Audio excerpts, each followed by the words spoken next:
Get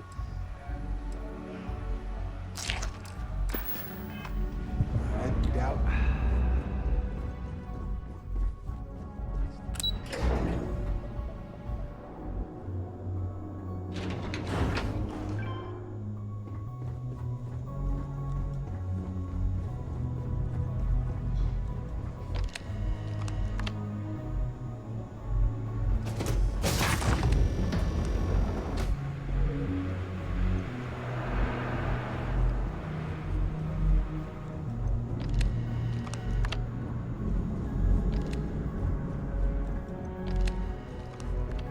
Good day.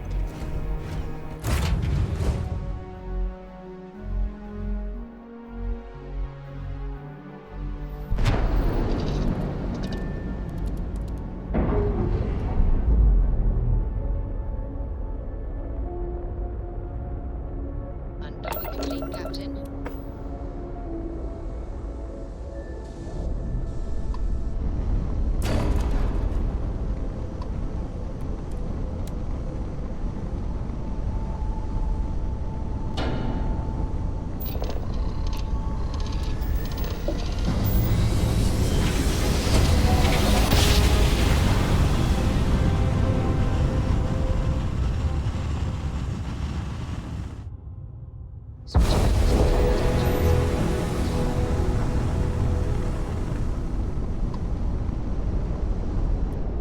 Hail acknowledged. Duck where you like.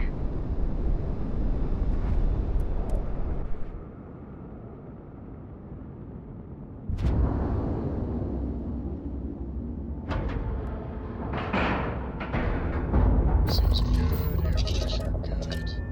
Yeah, we're docked.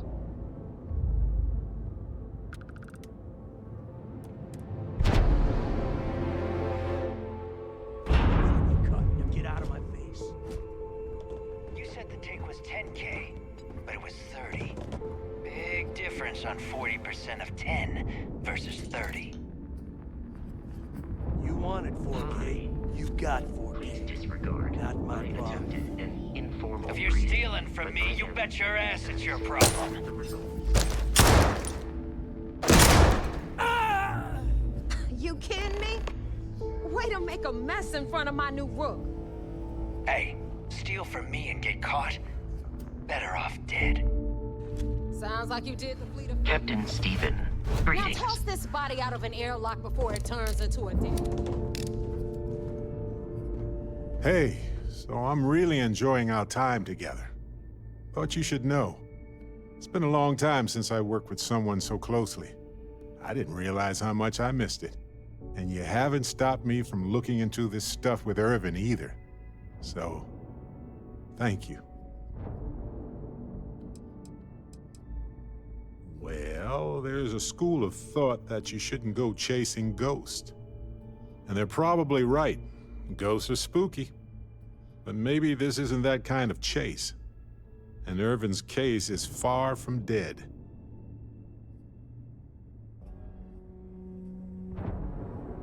See, that's what makes you a good captain in my book.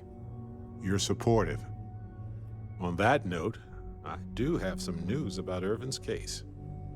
So, I wanted to let you know that I heard back from my contact, and I think you'll want to hear this. They sent me a copy of some public records. It's interesting. There was a claim filed against Irvin, accusing him of damaging their investments. Looks like Irvin didn't even enter a plea.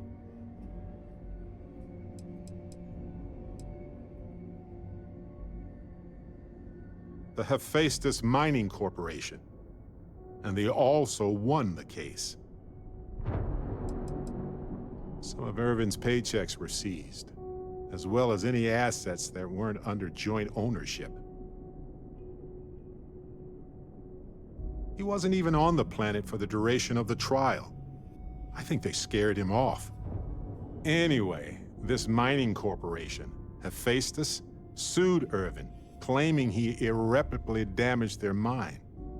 They said he killed the apex predators in the area around the mine, which led to herd creatures overeating the grasses. That caused the soils to release too many gases too fast, which cost Hephaestus a ton of money. They claim the creature he killed was a critical hive species that caused a cascade effect when they were killed off. Irvin killed the equivalent of a queen bee, and the whole hive collapsed, basically. Thank you. So, is this a cover-up? If so, of what? And why did it involve Irvin? So anyway, according to the court documents, there was a witness for the defense, who was a no-show too. Then Hephaestus won by default. They tried to take his apartment, but because it's in my name too, they couldn't.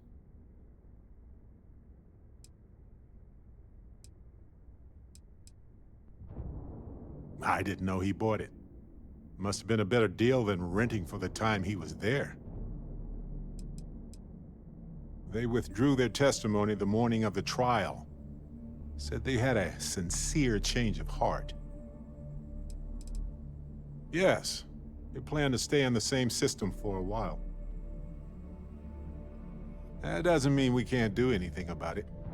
And if nothing else, I just want to know more about what happened to Irvin. So here's what I was thinking. I can persuade my contact to keep digging a little bit more. I don't want to press our luck, so I'll just ask them to follow up on one thing. Should I tell them to investigate the company more, or look into the witness instead?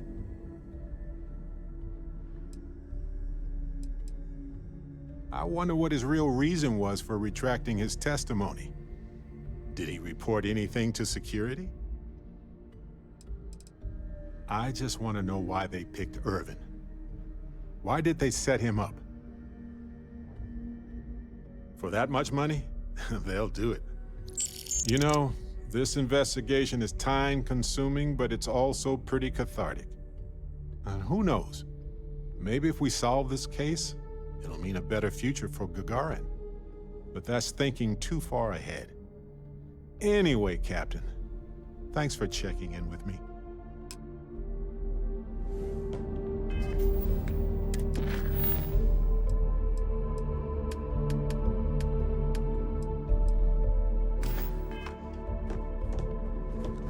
The hell took you so long? Forget how to grav jump or something? Please. It'd be one less sloppy rook whose mess I had to clean up. The last thing I need is another Austin rate getting cold feet. You want to leave the fleet? You pay the price. Not in credits, but in blood.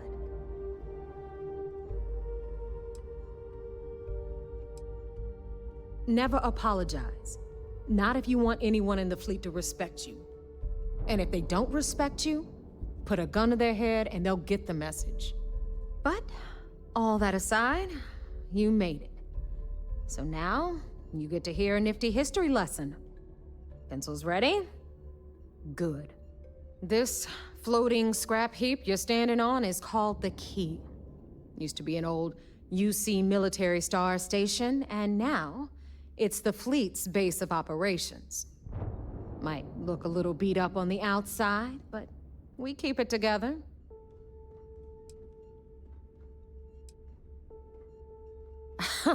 You think? And that's only part of it. I'll let Delgado fill you in on the whole story. He tells it better anyway. But I can give you the short version while we walk the station. I love tours. Gift shop last this time though, right? I want to stay focused. Anyway, I'll tell you all about the Key. But it's better if I show you too. Follow me. All right. History time. So, the Key is in orbit around Suvorov. That's the very same ice ball where the United Colonies built a supermax prison they call the Lock. The UC is so clever. Supermax prison, Lock, Key. Cute, huh?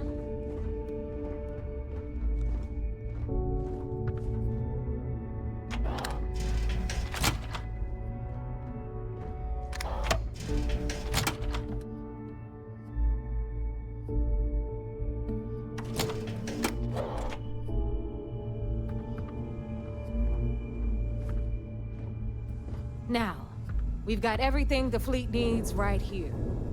of course you've got to pay for it. Remember, on the key, credits are king. What the hell is this? All right, hang on, Nev. Before you get pissed, I've got my hands full. Jasmine, sweetie, I'm trying to give a tour here. So you want to tell me why those damn doors are sealed? It's called a malfunction. You know, that thing I spend most of my day dealing with. Believe me, my people are on it. Have a little faith for once. Aw.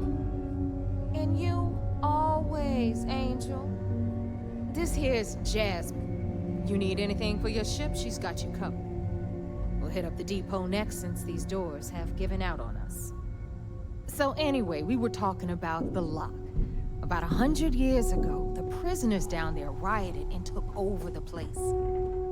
After stealing some ships, they were actually able to make it up here and took over the key. About time you brought us new blood, neighbor. I was getting tired of trading with the same old faces. You're just ticked everyone's getting wise to your ridiculous prices, Aludra. Anyway, welcome to the depot, Rook, where you'll be lucky if these blood-sucking leeches don't bleed you completely dry. Whoa. Not our fault if people don't appreciate how much it costs to get untraceable merchandise onto the key. Neva's just whining because she did. It's a shipment of gear. She should have done her. Fit up. I'll remember that next time I need something from you cheapskates. Let's move on. Back to my story. After the liberated prisoners grabbed the key, they established it as a base of operations and began pirating the spaceways. That was how the Crimson Fleet began. Of course, Jasper Cricks had a lot to do with all that, but, we'll get to him later. Rook, meet Zuri, queen of the rare exports. If I don't have it, you don't need it. Neuroamps, blueprints. Hit her up and she'll take care of you. Speaking of which, you still owe me for that last purchase, Neva. It's like 5 figures. Don't make me collect it the hard way. The hard way? Oh no. Rook, protect me from Zuri's vengeance. Enough of the bullshit, Zuri. I'll pay you when I pay you. Deal with it. Got a problem with that? Take it up with the boss. Don't even try right, to rip me got off. Bradley from the I know Trade value when I Authority. see it. I'm sure you know the deal there. He'll buy pretty much anything, no matter how hot. Then we got our med bay on the left, run by the one and only Samina Mizra. She'll patch you up, if you've got the money. We don't run any free clinics up in here, you don't? Okay, this is our final stop. Over there, you've got the last Nova, where Bog serves watered-down drinks at ridiculously exorbitant prices. And right here is the most important place on the entire station, the Reckoner's Core, run by the incomparable Shinya Voss. Another new Rook, Neva? I can't believe Delgado still lets you recruit given what happened with the last one. You mean Austin Rape? It's been taken care of, all right? I don't like loose ends, and this Rook is the one who tied it off. Perhaps next time you'll try to be a bit more discerning regarding your choices. It's far more cost-effective. Yeah, love you too, darling. Anyway, Shinya handles our lifeblood. The money. We call him our Reckoner, but if you ask me, he's actually a pain in the ass. And Neva will slit your throat if she thinks you'll bleed creds. Go to hell, boss. Take care of our new friend here, or I'll find a way to pull the pin on that little party popper in your chest. Anyway, Shinya will get you set up in our system. I've got real work to do. Once you're done, head upstairs and I'll introduce you to the boss. Time for a proper introduction. I am Shinya Voss, the official reckoner for the Crimson Fleet. And since Neva so thoughtfully mentioned it, yes, this is a bomb embedded in my chest. And no, I'll never know the meaning of the word humble. In fact, I find Delgado's idea of a security measure to be quite empowering.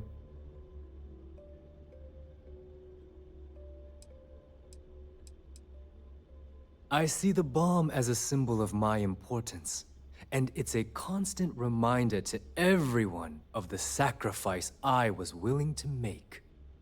The freedom I've given up, the pain, it's not something that just anyone has the resolve to bear.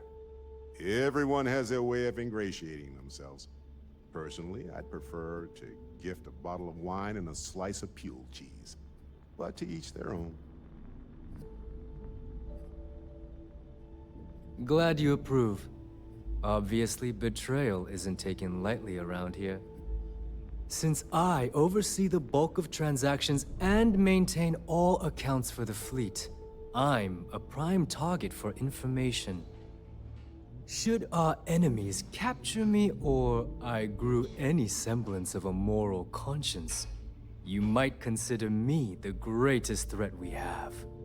For Delgado, the bomb grants peace of mind and a certain degree of safety. Essentially, but I sleep soundly knowing I'm one of the few that can piss Delgado off and live. Should I die, all of my knowledge, the accounts, the credits, it would be a mess. He wouldn't dare. He holds the trigger, but we all know that my death cripples the fleet. Call the bomb a weapon of last resort. It's been over 5 years since I've stepped off the key. Leaving this place puts far too much at risk. Now, let me get you set up. A moment while I convene with the core. Thanks to advanced modifications even Nugent would envy, I can interface directly with our mainframe and the Galbank network. This allows me to move and clean credits faster and more efficiently than any run-of-the-mill cyber runner. There, you're done. All you need now is Delgado's blessing, and you'll be one of us.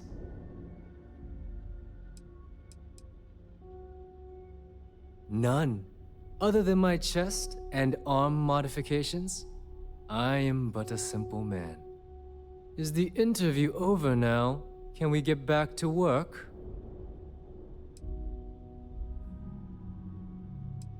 The perfect segue into my final subject.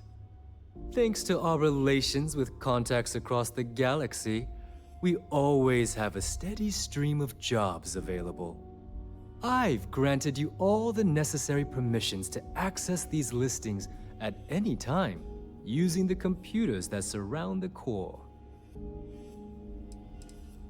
Oh, you know, smuggling, piracy, taking things that aren't yours. Nothing that should keep you up at night. Well, depending on your methods. If Neva's chosen wisely, we certainly will. Now, I believe that covers all I have to say, so you can run along to Delgado. Take the elevator to the upper level. You should be able to find your way from there, I hope.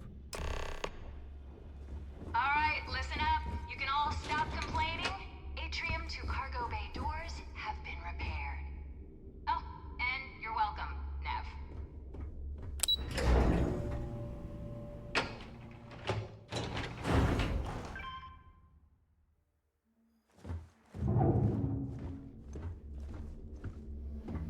Better get a move on before... Ah, there's our other new recruit. So, now that we are all here, it's time to get down to business. The two of you are the only rooks that have made the latest cut. The rest, well, let's just say they won't be joining us ever again. Neva's willing to put her neck on the line and vouch for you, which means you've got what it takes to join the Crimson Fleet.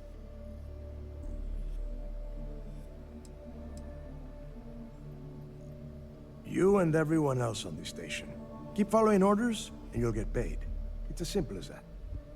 All right, let's get started here. When you sign up with the Crimson Fleet, you're in it for the long haul. No one quits. No one retires. The only way out is death. You stay loyal, or you pay the consequences. Fleet before friends. Fleet before family. Fleet before yourself. Of course we have rules. If you think the Crimson Fleet was built on a lawless dream, think again. Our influence, our money, our respect comes from meticulous planning and every last soul in the fleet following my orders to the letter. That is why you need to learn to place the fleet before everything. Boss. Good. You're getting it already. I like that. Can we get on with this? I want to get drunk at the last Nova. I'm impressed. That is the first intelligent thing you have said this entire time, Mathis. Since you two seem so eager to move forward, let's get to your next job. Pack your cold weather gear, Rooks. Where we are going, you're going to need it. Oh, God, don't tell me you're dragging him down to Suvorov for another one of your little initiation runs. 10 Johns to the surface, 12 dead Rooks. You'd think by now you would have given up on that goddamn campfire story. Crix's legacy is no story, Neva. We've got fresh eyes in the fleet. And if these two want to impress, they're going to help me search those ruins. I hope you're right, Dale. That new code we grabbed for the lot cost us a ton of credits. And a decent captain. This initiation, as Neva calls it, is your chance to see where it all began. On Suvorov with Jasper Crix. Crix led the riots that gave birth to the Crimson Fleet. And if his legacy is still out there, we're going to be the ones to find it.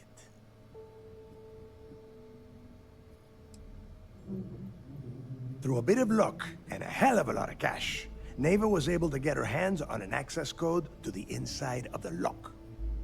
This will be the first time someone from the Crimson Fleet has set foot in there for, well, since Crix left the place behind. It has been frustrating being this close to potential clues, but not being able to find a way through those prison walls. Of course. Where else could I find such a perfect location to weed out any rooks who'd be wasting the fleet's time? What? Were you expecting a goddamn graduation ceremony? Think I'm just going to slap a skull on you and send you on your way? Make no mistake, you are being tested all the time. Every job you take will be under constant scrutiny. And Neva? Oh, she's just waiting for you to screw things up. Before Crix left the fleet, he left a message talking about a major score. One that would set up the fleet to be a big player in the settled systems. Somewhere down the line, they started calling it Crix's legacy. And everyone who's tried to find it has wound up empty-handed, missing, or dead. If we're gonna beat those odds, we'll first need a lead. And I would wager we will find one on Suvorov. Dale's leaving out the best part. That this whole search is based on a handful of words on a very old slate. Crix left a lot of big talk on that recording, and not a lot of facts. Some of us believe in it more than others. Don't listen to her. When we get our hands on Crix's legacy, the fleet will be operating at a completely different level. We will become more than a match for UC Systef.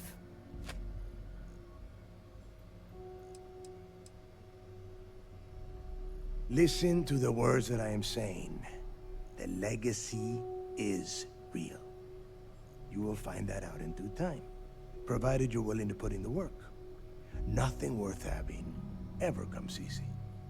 Just as long as it isn't buried at the bottom of the ocean. Digging I'm fine with, but diving? I'll take a pass. Planets in this system are cold enough already. You forget the UC is still licking its wounds from the colony wars. They don't have the capability to mount a full-scale assault. And if they were foolish enough to attack, we would have the manpower to push those pendejos right back to Jemison. If we have Crix's legacy. Exactly. Now you're beginning to understand. Okay, enough discussion. We have got a lot of work to do. To that end, the next stop is the lock. I've had Jazz feed the coordinates into your ship's computer. Since Mathis doesn't have a ship, he's going to ride with me. I'll see you down there, Rook. Don't keep me waiting.